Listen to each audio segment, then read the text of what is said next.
Pharmacognosy के अंदर हमने ऑर्गेनोलेप्टिक इवेलुएशन और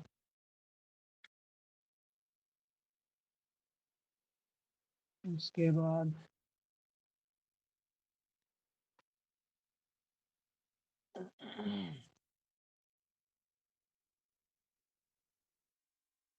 माइक्रोस्कोपिक एवेलुएशन हमने पढ़ा था। उसके अलावा हमने फिजिकल एवेलुएशन भी स्टडी कर लिया है।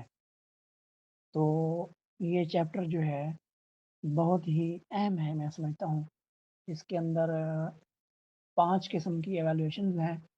इनमें से आपका 5 नंबर का एक सवाल ज़रूर बनेगा, ठीक है? और 1 से 2 मरूज़ियाँ भी यहाँ से बन सकती हैं। तो ये कन्फर्म है, आपका एक सवाल यहाँ से इस चैप्टर से ज़रूर बनेगा। तो इसको आपने अच्छी तरह तैयार करना है। तो आज जो हम पढ़ने जा रहे हैं वो है केमिकल एवेलुएशन। तो नाम से ज़ाहिर है कि हम केमिकल टेस्ट परफॉर्म करेंगे। जैसा कि आपने वहाँ पे मैट्रिक के अंदर भी पढ़ा होगा शायद, या जिन लोगों ने एफएससी की हुई है उसके अंदर आपने पढ़ा होगा। केमिस्ट्री के अंदर मुख्तलिफ किस्म के हम केमिकल टेस्ट करते हैं आइडेंटिफाई करने के लिए। आइडेंटिफिकेशन टेस्ट होते हैं, यानी कुछ चीज़ की पहचान करने के लिए, चाहे कि कार्बोहाइड्रेट है, लिपिड है, या ग्लाइकोसाइड है, अमाइनो एसिड है, क्या है। तो उसकी एक आइडेंटिफिकेशन टेस्ट होता है। एक होता है क्वालिटी या प्योरिटी को चेक करने के लिए टेस्ट होते हैं। तो मुख्तलिफ किस्म के टेस्ट होते हैं। तो हम यहाँ पे क्योंकि हम फार्माकोग्नोसी पढ़ रहे हैं, तो हम अपनी क्रूड ड्रग के हवाले से बात करेंगे कि क्रूड ड्रग्स पे हम कौन कौन सी क्रूड ड्रग्स की क्लासेस हैं जिनके लिए हम ये केमिकल एवेलुएशन कर सकते हैं और उनकी पहचान कर सकते हैं बाज़रिया केमिकल टेस्ट। तो chemical evaluation involves the determination of quality, quantity, and purity of crude drugs through chemical test. Determination मालूम करना ऑफ क्वालिटी, यानी कि क्रूड ड्रग की क्वालिटी को मालूम करना, किस क्वालिटी की है, अच्छी क्वालिटी की है नहीं है, उसकी एवेलुएशन करना। क्वांटिटी मालूम करना क्रूड ड्रग्स की, कि उसके अंदर कौन कौन से केमिकल कॉन्स्टिट्यूएंट्स हैं और कितनी कितनी मिकदार के अंदर है, ये मालूम करना। और उसकी प्योरिटी मालूम करना कि कितनी प्योर है, कितनी खालिस है क्रूड ड्रग, या उसके अंदर कोई अडल्ट्रेशन वगैरह है या कोई मिलावट वगैरह है, तो उसका भी हम यहाँ से अंदाज़ा लगा सकते हैं। तो इसके मुख्तलिफ किस्म के टेस्ट हम परफॉर्म करेंगे। तो जो टेस्ट हम परफॉर्म करेंगे या प्रैक्टिकल्स के अंदर भी परफॉर्म करेंगे, ये तकरीबन 3 से 4 प्रैक्टिकल हैं इस हवाले से आपके, कि आइडेंटिफिकेशन आपने करनी है, पहचान करनी है कि आया कि अल्कलाइड है या कार्बोहाइड्रेट है या ग्लाइकोसाइड है या वोलेटाइल आयल है या फिक्स आयल है, कौन सा है। तो आप इसकी पहचान के लिए टेस्ट करते हैं। तो सबसे पहले जो है वो test chemical test for alkaloids है। तो अल्कलाइड्स मैं आपको थोड़ा सा ऐसे बता देता हूँ कि क्या होते हैं। ये असल में नाइट्रोजन कंटेनिंग बेस होते हैं, यानी कि इनके ऊपर ऐसे बेस होते हैं इसमें क्या होती है, नाइट्रोजन का एटम होते हैं, और इसके मुख्तलिफ किस्म के इंसानी जिस्म पे इसके इफ़ेक्ट्स आते हैं, ठीक है। तो इनकी अल्कलाइड्स की जो आम मिसालें हैं हमारी ज़िंदगी के अंदर, वो मार्फिन है, कोनैन है, एंटी मलेरियल, और एफिड्रीन है, और निकोटीन है। तो ये जो हैं, आपने नाम इनके सुने हुए हैं पहले। कुछ इसके अंदर नशा आवर हैं, जैसे मार्फिन और एफिड्रीन और निकोटीन है। और जो कोनैन है वो आपको पता है कि एंटी मलेरियल है, क्लोरोक्विनाइन के नाम से अभी आती है, अभी भी आ रही है। नेक्स्ट है जी अमाइनो एसिड्स। तो अमाइनो एसिड का आपने मैट्रिक में भी पढ़ा होगा कि सिंपल ऑर्गेनिक कंपाउंड होते हैं। इसके साथ कार्बोक्सिलिक ग्रुप अटैच होता है, और साथ में अमाइनो ग्रुप NH2 होता है, COOH और NH 2 ग्रुप जुड़े हुए होते हैं एक सेंट्रल कार्बन के साथ। तो सेंट्रल कार्बन की एक सेंट्रल कार्बन होती है, तो जिसको कायरल कार्बन भी कहते हैं आप। कायरल कार्बन के साथ एक साइड पे COOH यानी कि कार्बोक्सिलिक ग्रुप और एक साइड पे NH2 ग्रुप यानी अमाइनो ग्रुप अटैच होते हैं। इसकी मुख्तलिफ मिसालें हैं, जैसे कि लाइसिन है, ल्यूसीन है, वेलिन है, हिस्टिडीन है। तो ये सारे क्या हैं? अमाइनो एसिड्स हैं। तो इनकी पहचान के लिए भी हम केमिकल टेस्ट परफॉर्म करते हैं, क्योंकि हम केमिकल टेस्ट इतने ज़्यादा हैं कि यहाँ हम 1 बाय 1 तो नहीं उनको डिटेल के साथ परफॉर्म कर सकते या उनका यहाँ पे ज़िक्र कर सकते। लेकिन ये हम देख सकते हैं कि कौन-कौन सी क्रूड ड्रग्स हैं या कौन-कौन सी क्लास ऑफ क्रूड ड्रग है, जिन पे हम केमिकल टेस्ट अप्लाई करके उनकी पहचान कर सकते हैं या उनकी क्वालिटी, क्वांटिटी या प्योरिटी को मालूम कर सकते हैं। तो नेक्स्ट है कार्बोहाइड्रेट्स। तो कार्बोहाइड्रेट्स का आपको पता है, ऐसे ग्रुप होते हैं जिसमें C यानी कार्बन, हाइड्रोजन और ऑक्सीजन होते हैं। मिसाल के तौर पर ना ग्लूकोज़ है C6H12O6, ये ग्लूकोज़ है। तो ग्लूकोज़ क्या है? कार्बोहाइड्रेट है। ये आमतौर पे मीठे होते हैं ज़ायके के अंदर। इसके अलावा सक्रोज़ वगैरह है, चीनी, जो हम इस्तेमाल करते हैं घर के अंदर। तो इसका जो फ़ार्मूला होता है वो C12H22O11 होता है। तो ये सारे कार्बोहाइड्रेट्स के अंदर आते हैं। तो इसकी आइडेंटिफ़िकेशन के लिए मुख्तलिफ़ किस्म के टेस्ट परफ़ॉर्म होते हैं। नेक्स्ट है जी ग्लाइकोसाइड्स। तो ग्लाइकोसाइड्स जो हैं, ये शुगर डेरिवेटिव्स होते हैं, यानी शुगर्स की तरह के होते हैं, लेकिन उनमें थोड़ी-सी स्ट्रक्चरल तब्दीलियाँ होती हैं, साख़्त के अंदर थोड़ी-सी तब्दीली होती है। होते बिल्कुल ये कार्बोहाइड्रेट्स की तरह के ही होते हैं। और इनके ऊपर जो जो एक शुगर ग्रुप होता है, यानी कार्बोहाइड्रेट्स की तरह शक्ल होगी उसकी, उसके ऊपर नॉन शुगर कुछ ग्रुप होते हैं, जिनके साथ ग्लाइकोसिडिक बॉन्ड होता है और ग्लाइकोसिडिक बॉन्ड के साथ फिर क्या होता है, ऑक्सीजन या नाइट्रोजन ऊपर अटैच होता है उनके। तो जब इनकी ग्लाइकोसाइड्स की आप हाइड्रोलिसिस करते हैं, यानी कि पानी की मदद से इनको तोड़ते हैं, तो फिर ये शुगर्स देते हैं, यानी ग्लूकोज़ या सक्रोज़ या इस तरह की चीज़ें, जो शुगर्स हैं या कार्बोहाइड्रेट्स हैं, वो हमें हासिल होते हैं। तो ये भी शुगर डेरिवेटिव्स हैं असल में। जब हाइड्रोलिसिस होगी इसकी, तो हमें शुगर हासिल होगी। तो नेक्स्ट है जी टैनन्स। टैनन्स जो हैं ये इनको आप डिटेल के साथ भी पढ़ेंगे, ये सारे मैं आपको बता रहा हूँ।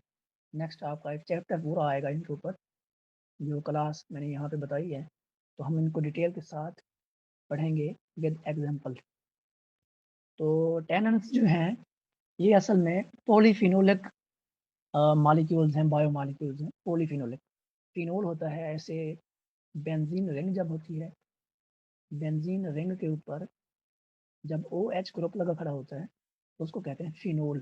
तो पॉलीफिनोल फिनोलिक जो हैं, इसमें ज़्यादा रिंग्स हम अटैच कर देंगे साथ-साथ इकट्ठे, ऊपर OH लगा देंगे। तो इस तरह के ये होते हैं स्ट्रक्चर्स। और अ, इनका जो काम है, वो ये है कि ये प्रोटीन की, अल्कलॉइड्स की और अमाइनो एसिड्स की प्रेसिपिटेशन करेंगे, यानी उनकी रसूख बना देंगे ये वाले, जब टेस्ट इनके परफॉर्म हम करेंगे। तो ये भी इनकी एक पहचान ऐसे समझनी हो जाती है इससे, कि ये प्रोटीन की, अल्कलॉइड्स की और अमाइनो एसिड्स की प्रेसिपिटेशन करते हैं, उसके प्रेसिपिटेट्स बनाते हैं। नेक्स्ट है जी वोलेटाइल ऑयल। तो वोलेटाइल ऑयल्स जो हैं, ये ऐसे कह लें कि ये हवा के अंदर इवेपोरेट हो जाते हैं जब इनको खुला हवा के अंदर रखा जाता है, तो इवेपोरेशन इनकी हो जाती है। इसके अलावा ये जब कपड़े वगैरह पे लग जाते हैं तो ये दाग नहीं छोड़ते, तो इनकी ये भी एक पहचान है ऐसे कह लें। और ये हाइड्रोफोबिक होते हैं, यानी कि पानी में हल पजीर ये नहीं होते, हाइड्रोफोबिक होते हैं।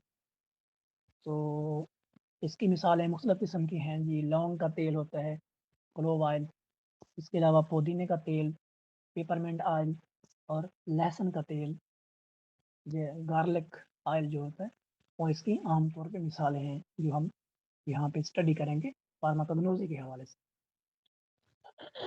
नेक्स्ट है जी फिक्स्ड ऑयल। फिक्स्ड ऑयल जो होते हैं ये नॉन वोलेटाइल होते हैं, मतलब ये हवा के अंदर एवेपोरेट नहीं होते और ये दाग छोड़ते हैं अक्सर, जब ये लग जाते हैं कपड़े के ऊपर तो ये दाग छोड़ते हैं। तो इसके अंदर जो है नारियल का तेल आ जाता है, जैतून का तेल है, सरसों का तेल है और जजूबा ऑयल है। तो इसकी ये मिसालें हैं। तो इनकी क्वालिटी को चेक करने के लिए हम मुख्तलिफ़ किस्म के टेस्ट परफ़ॉर्म करते हैं और पहचान करते हैं कि इन क्लासेस के अंदर कौन-सी क्लास की ये ड्रग है। तो फिर हम वहाँ से अंदाज़ा लगा लेते हैं कि आया कि ये अल्कलॉइड है या कार्बोहाइड्रेट है या टैनिन है या ग्लाइकोसाइड है, क्या है? तो उसके लिए हम क्या करते हैं, केमिकल टेस्ट परफ़ॉर्म करते हैं। केमिकल टेस्ट परफ़ॉर्म करने के साथ-साथ हम कुछ एसेस वगैरह करते हैं, तो ये भी हम देखते हैं कि ये कौन-कौन से ऐसे हैं। एक है टाइट्रीमेट्रिक एसिड। टाइट्रीमेट्रिक एसिड जो है, ये आप इसको कह सकते हैं कि टाइट्रेशन।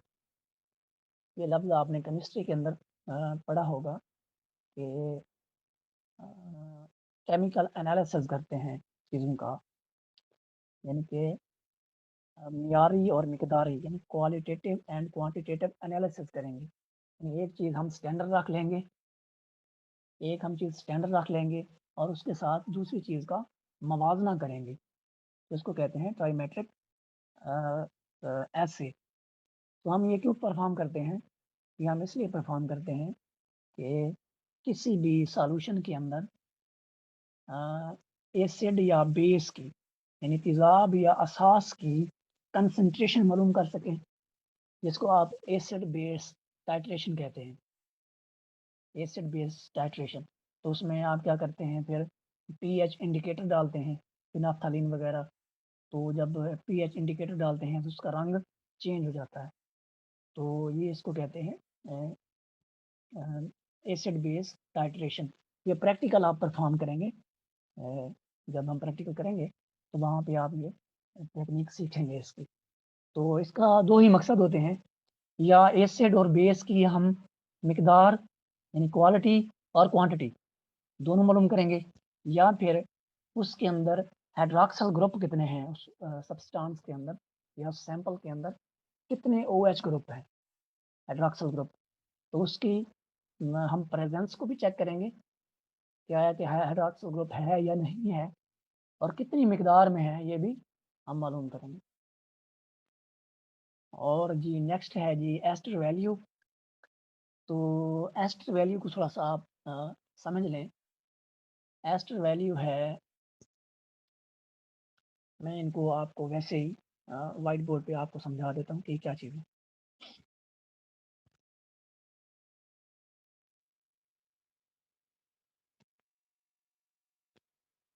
हाँ जी, सबसे पहले हमारे पास है जी एस्टर वैल्यू।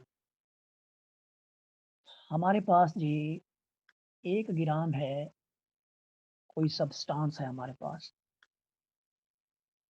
1 ग्राम सब्सटेंस है, ठीक है जी। इसके अंदर क्या है? एस्टर है। क्या है जी? एस्टर। केमिस्ट्री के अंदर आपने पढ़े होंगे एस्टर।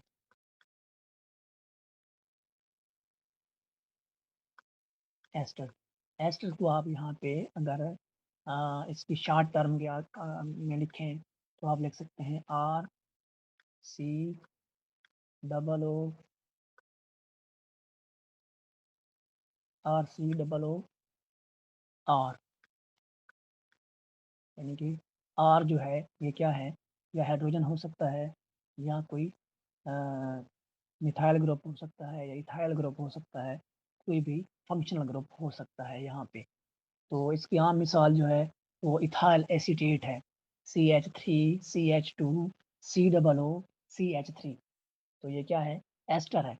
तो कोई है एस्टर हमारे पास पड़े हुए हैं, ठीक है? वो कितने हैं? वो हैं 1 ग्राम, ठीक है? तो हमने क्या करना है, इन एस्टर्स की करनी है सपोनिफिकेशन। सपोनिफिकेशन का मतलब है इन एस्टर्स को हमने अ, इन एस्टर्स का हमने क्या बनाना है, साबुन बनाना है, सोप बनाना है, सोप। तो सपोनिफिकेशन जो है, वो हमने करनी है इस 1 ग्राम एस्टर की। तो इस 1 ग्राम एस्टर की सपोनिफिकेशन करने के लिए जितने ग्राम जितने नंबर ऑफ ग्राम हमें KOH चाहिए होगा, KOH पोटाशियम हाइड्रोक्साइड। तो जितने पोटाशियम हाइड्रोक्साइड के हमें ग्राम चाहिए होंगे, सॉरी मिलीग्राम चाहिए होंगे, नंबर ऑफ मिलीग्राम्स, जितने मिलीग्राम हमें चाहिए पोटाशियम हाइड्रोक्साइड को, के इसके लिए to saponify 1 gram of ester substance, यानी ऐसा सब्सटेंस जिसमें 1 ग्राम क्या है, सब्सटेंस एस्टर पड़ा हुआ है हमारे पास, उसको हमने करना है साबुन में तब्दील करना है। तो उस साबुन को तब्दील करने के लिए हमें जितने मिलीग्राम KOH के चाहिए होंगे, उसको कहते हैं एस्टर वैल्यू या एस्टर नंबर, ठीक है? तो फर्ज किया अगर 1 ग्राम के लिए इसको यहाँ पे हमें 2 मिलीग्राम KOH चाहिए to saponify 1 gram of ester, तो हम इसको कहेंगे कि 2 ग्राम क्या है, 2 मिलीग्राम क्या है, 2 मिलीग्राम एस्टर वैल्यू है। तो ये इस तरह हम एस्टर वैल्यू मालूम कर सकते हैं। तो ये तो था एस्टर वैल्यू। जी इसको नेक्स्ट देखते हैं, हम जो इस्तेमाल हुई है। नेक्स्ट कहता है जी, हाँ जी, सपोनिफिकेशन नंबर कहता है क्या होता है जी। तो सपोनिफिकेशन नंबर जो होता है कि number of milligram of KOH required to convert 1 gram fats, oil और लिपिड इनटू सोप, यानी कि हमारे पास क्या है, 1 ग्राम है चर्बी या तेल या कोई और लिपिड है, ठीक है? उसको हमने क्या करना है, सोप में कन्वर्ट करना है। तो उसको कन्वर्ट करने के लिए आपको पता है KOH की ज़रूरत होती है, पोटाशियम हाइड्रोक्साइड की। तो जितने मिलीग्राम पोटाशियम हाइड्रोक्साइड की ज़रूरत हमें होंगे, वो क्या होगा, वो सपोनिफिकेशन नंबर होगा, ठीक है? तो ये सपोनिफिकेशन नंबर है। Number of milligram of KOH required to convert 1 gram fat or oil or lipid into soap under specific conditions is called saponification number। तो ये सपोनिफिकेशन नंबर हो गया। नेक्स्ट है जी एसिड वैल्यू। तो एसिड वैल्यू थोड़ा समझ लें क्या होता है जी। आपको पता है KOH जो है, ये क्या है,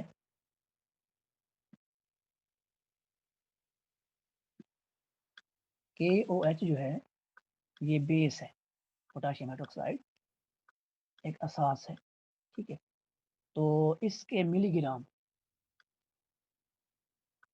इस बेस के जितने मिलीग्राम चाहिए होंगे to neutralize 1 gram of organic acid. एक ऑर्गेनिक एसिड हमारे पास पड़ा है, जैसे कि एसिटिक एसिड है, ऑक्सैलिक एसिड है, ठीक है, कार्बोनिक एसिड है, ये सारे क्या हैं, ये ऑर्गेनिक एसिड है। तो एक ऑर्गेनिक एसिड के 1 ग्राम को न्यूट्रलाइज करने के लिए, आपको पता है एसिड और बेस मिलते हैं तो न्यूट्रलाइजेशन होती है, ठीक है? तेज़ाब और असास मिलते हैं तो न्यूट्रलाइजेशन बन होती है। आगे नमक बनता है और पानी बनता है, तो आपने पढ़ा ये। तो अ, इसके जितने मिलीग्राम चाहिए होंगे 1 ग्राम अ, ऑर्गेनिक एसिड को न्यूट्रलाइज़ करने के लिए, वो क्या होगी? वो होगी एसिड वैल्यू या एसिड नंबर भी उसको कहते हैं। तो इस तरह आप इसको समझ सकते हैं। ये इस तरह आपका हो गया acid number. Number of milligram of KOH required to neutralize 1 gram of organic acid is called acid value या acid number. नेक्स्ट हम देखते हैं जी ऐश वैल्यू क्या होती है जी। ऐश कहते हैं राख को। अब जब हम किसी क्रूड ड्रग को जलाएंगे तो उसकी राख बनेगी, इंसिनरेशन करेंगे। तो जब इंसिनरेशन करेंगे या उसको जलाएंगे तो राख बनेगी। तो राख से हम क्या करते हैं फिर, राख से हम ये करते हैं कि जो राख बच जाती है उसके अंदर आपको पता है कि मुख्तलिफ किस्म के बेसिस वगैरह होते हैं और कुछ साल्ट होते हैं, ठीक है। तो साल्ट से हम अंदाज़ा लगाते हैं कि ये ड्रग कितनी प्योर थी और कितनी क्वालिटी की थी। तो क्वालिटी और प्योरिटी जो है इस ऐश वैल्यू से भी हम अंदाज़ा उसका लगा सकते हैं ड्रग का। तो ये हमारा था।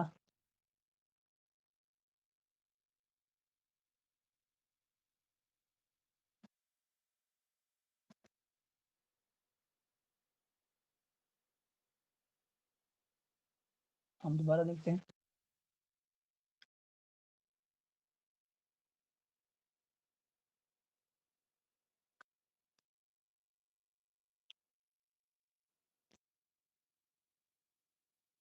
तो ये था हमारा केमिकल एवेलुएशन। तो आज के लिए इतना काफ़ी है, क्योंकि नेक्स्ट जो आ रहा है बायोलॉजिकल एवेलुएशन, वो बहुत अहम है और उसको थोड़ा सा टेक्निकल भी है, समझने वाली चीज़ है। तो वो मैं आपको कल के लेक्चर में थोड़ा-सा समझाऊँगा कि बायोलॉजिकल एवेलुएशन क्या होती है, क्योंकि इसमें बायोलॉजिकल जो एवेलुएशन है, ये आप बाद में फार्माकोलॉजी के अंदर प्रैक्टिकल परफ़ॉर्म करेंगे और उसके अंदर ये चीज़ें आपको फिर पता होना चाहिए कि ये असल में क्या चीज़ें हैं, ताकि आपको प्रैक्टिकल परफ़ॉर्म करने में मुश्किलात ना हो। तो आज के लिए इतना काफ़ी है। केमिकल एवैल्यूएशन बड़ा आसान सा है, आपने इसको समझ के और तैयार कर लेना है। अपना ख़्याल रखिएगा।